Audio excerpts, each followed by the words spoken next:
ना सबर होता। इलू इलू बोलत रहे मन के तोता, मन कहल रानी अब ना सबर होता। इलू इलू बोलत रहे मन के तोता।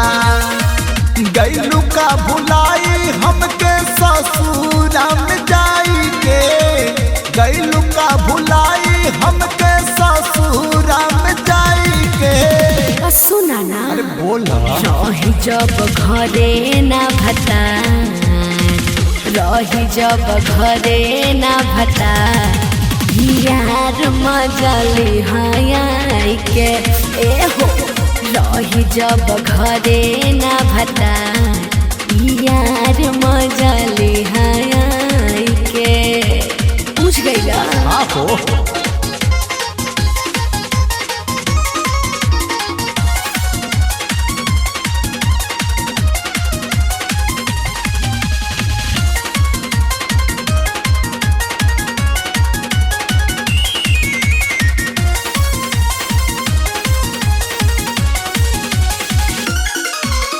जहिया से छोड़ के तू चल गईलू साथ हो। दिन कैसो कटेला याद के रात हो। हाँ बानी परेशान ये करे जतनी जानला, बाटे मजबूरी हमर कहल तनी मानला। सुतता घरे कैसो मन के मनाई के, सुतता घरे कैसो मन के मनाई के।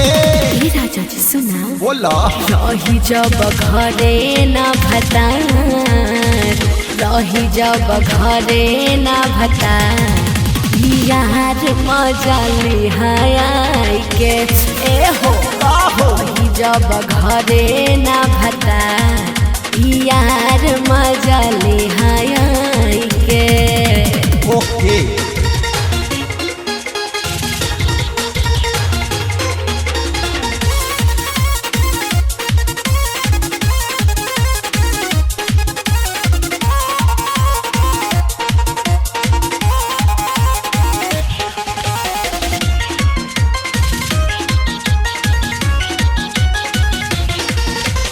लागता मिलन होई अब तो साल भर पर।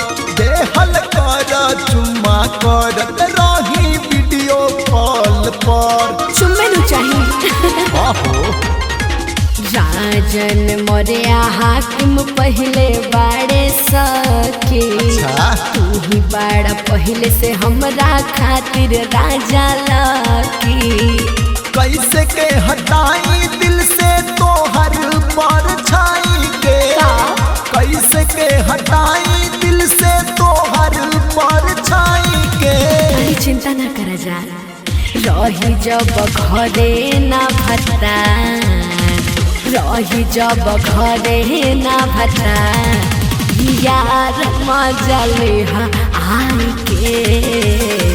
रही जब घरे ना भता, यार मजली हाय के।